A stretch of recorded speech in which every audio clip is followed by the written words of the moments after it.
Am I the only one that didn't know हम कहां से आए हैं? सिर्फ हमारी मम्मी पापा और दादा दादी, नाना नानी से भी पहले की बात कर रहा हूं। बहुत पहले। हमारी कहानी लाखों साल पुरानी है, भरपूर बदलाव और मुश्किलों से भरी, जिससे आज हम ये हैं जो हैं। ये है इंसानी एवोल्यूशन की कहानी। सोचो, हमारे पूर्वज एक ऐसी दुनिया में जी रहे हैं जो हमारी दुनिया से बिल्कुल अलग है। ये सफर शुरू होता है अफ्रीका के दिल से, जहां से सब कुछ शुरू हुआ था। पेदों से झूलने से लेकर ऊंचे ऊंचे बिल्डिंग्स बनाने तक हमारी स्पीसीज ने बहुत लंबा सफर तय किया है। चलिए समय में पीछे जाकर इंसानी एवोल्यूशन की इस अनबिलीवेबल कहानी को एक्सप्लोर करते हैं। हम अपने पूर्वजों के कदमों पर चैलेंज, उनकी कठिनाइयों को समझेंगे और उनकी जीत का जश्न मनाएंगे। इंसानी आत्मा की लचक और बदलाव की ताकत को देखकर दंग रह जाने के लिए तैयार हो जाइए। समय के साथ हमारा सफर अब शुरू होता है।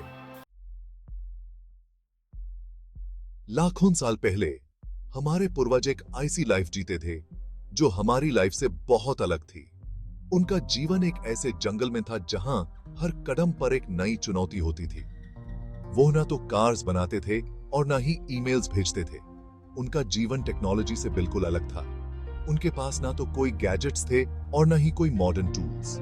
वो अफ्रीका के घने जंगल में सरवाइव करने की कोशिश कर रहे थे।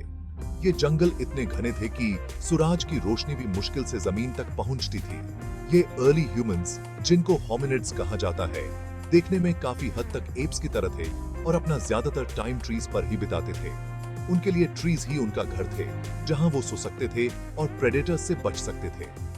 एक ऐसी दुनिया की कल्पना करो जहां सुपरमार्केट्स या फास्ट फूड रेस्टोरेंट्स नहीं है, नहीं कोई पैकेज्ड फूड था, सब कुछ फ्रेश और नेचुरल होता था।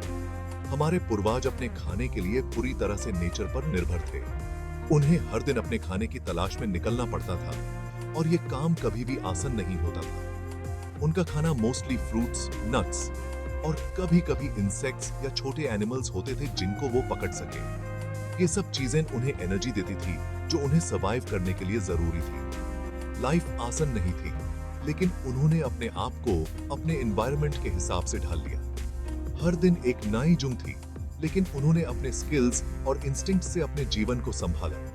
उनके आर्म्स स्ट्रॉन्ग हो गए ताकि वो ब्रांचेस से झूल सके और उनके फीट ऐसे हो गए जिससे वो ट्रीज को ग्रिप कर सके। ये फिजिकल एडेप्टेशंस उनके लिए बहुत जरूरी थे। उनकी लाइफ में सिर्फ खाना ढूंढना, प्रेडेटर्स से बचना और अपने बच्चों को बड़ा करना होता था।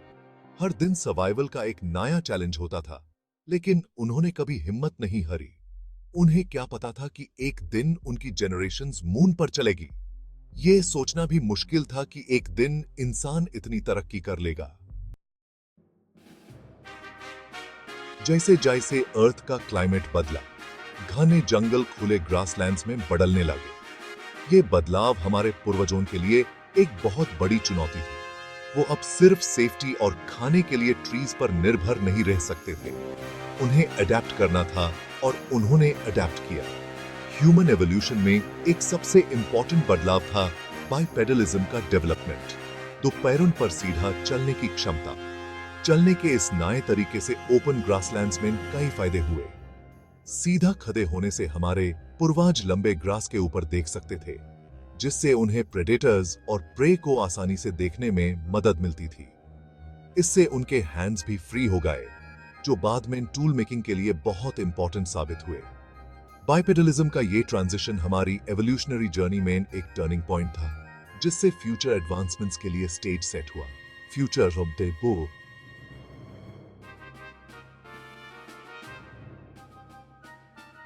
Section 4, the tool makers.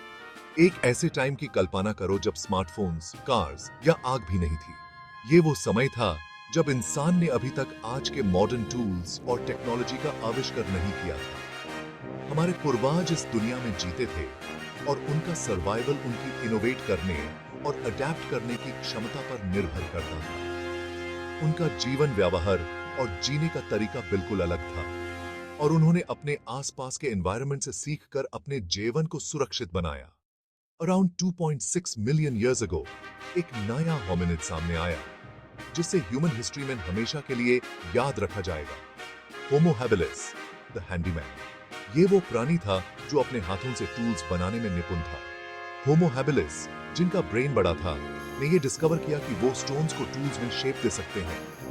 ये एक रेवोल्यूशनरी स्टेप था, क्योंकि पहली बार इंसान ने अपने हाथों से कुछ ऐसा बनाया जो उनके जीवन को आसान बना सकता था। ये अर्ली टूल्स सिंपल थे, लेकिन उन्होंने बहुत बड़ा फर्क लाया।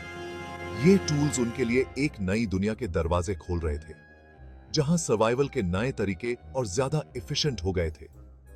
वो मीट काटने और हाइट्स को स्क्रैप करने के लिए शार्प एज्ड स्टोन्स यूज करते थे, और बोन्स को तोड़ने के लिए ब्लंट स्टोन्स यूज करते थे ताकि अंदर के न्यूट्रिशियस मैरो तक पहुंच सके। ये टूल्स उनके लिए खाना प्रेप्ट करने और उसे प्रोसेस करने में मददगार साबित हुए। टूल्स बनाने और यूज करने की ये क्षमता गेम चेंजर थी। ये उनके जीवन का एक अहम हिस्सा बन गया, जिससे उन्होंने अपने आस पास के एनवायरनमेंट को अपने अनुकूल बनाया। इससे वो नए फूड सोर्सेज तक पहुंच सके और प्रेडेटर्स से अपने आप को बेहतर तरीके से प्रोटेक्ट कर सके। ये टूल्स उनके लिए एक सुरक्षा कवच बन गए, जिससे उन्होंने अपने जीवन को सुरक्षित बनाया और नए अवसर तलाशे। टूल मेकिंग के सिंपल एक्ट ने ह्यूमन एवोल्यूशन में एक इंपॉर्टेंट स्टेप लिया, जिससे हमारे पूर्वजों की बढ़ती इंटेलिजेंस और अडेप्टेबिलिटी का पता चलता है। ये एक ऐसा स्टेप था जिससे इंसान ने अपने जीवन को नए दिशा में मोड़ दिया, और आज हम जहां हैं उसका शुरुआत वहीं से हुई थी। Section 5, A light in the darkness. आग, नेचर की एक फोर्स जो डिस्ट्रक्टिव और लाइफ गिविंग दोनों है, ह्यूमन हिस्ट्री में एक इंपॉर्टेंट रोल निभाती है।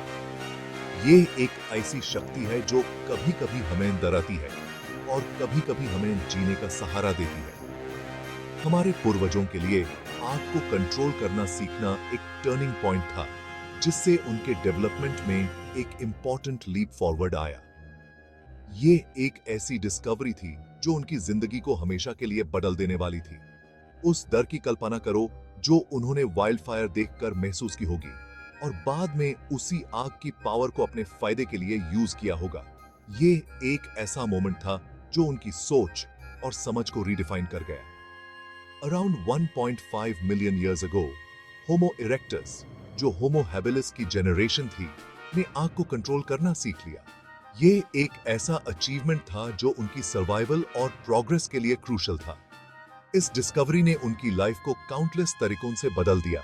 आग ने उन्हें सिर्फ वार्मथ ही नहीं दी, बल्कि उनकी जिंदगी के हर पहलू को असर किया। आग ने कोल्ड क्लाइमेट्स में वार्मथ प्रोवाइड की, जिससे हमारे पूर्वज नए एनवायरनमेंट्स में माइग्रेट कर सके। ये उनकी अडेप्टेबिलिटी और रेजिलियंस का एक प्रमाण था। इसने प्रेडेटर्स से प्रोटेक्शन दी जो आग से डरते थे। यह उनके सर्वाइवल के लिए एक बहुत बड़ा एडवांटेज था। लेकिन शायद सबसे इंपॉर्टेंट बात यह है कि आग पर खाना पकाने से वो आसानी से डाइजेस्ट होने लगा, जिससे इंप्रूव न्यूट्रिशन और ब्रेन डेवलपमेंट हुआ। ये उनकी फिजिकल और मेंटल ग्रोथ के लिए एक गेम चेंजर था। आग को कंट्रोल करना इंजेन्युइटी और अडेप्टेबिलिटी का एक प्रमाण है जो हमारी स्पीशीज को डिफाइन करता है। ये उनकी क्रिएटिविटी और प्रॉब्लम सॉल्विंग स्किल्स का एक जीता जागता एग्जाम्पल है, जो आज भी हमें इंस्पायर करता है। आज भी आग हमें एकता करती है, हमें वार्मथ और रोशनी देती है। ये हमारे पूर्वजों की लेगेसी है जो आज भी जिंदा है। आग के बिना हम यहां नहीं होते। सो नेक्स्ट टाइम जब आप आग के पास बैठे हो, याद रखो कि ये एक ऐसी शक्ति है जो हमें हम बनाती है। Thank you for joining us on this incredible journey of human development. Stay curious, stay inspired,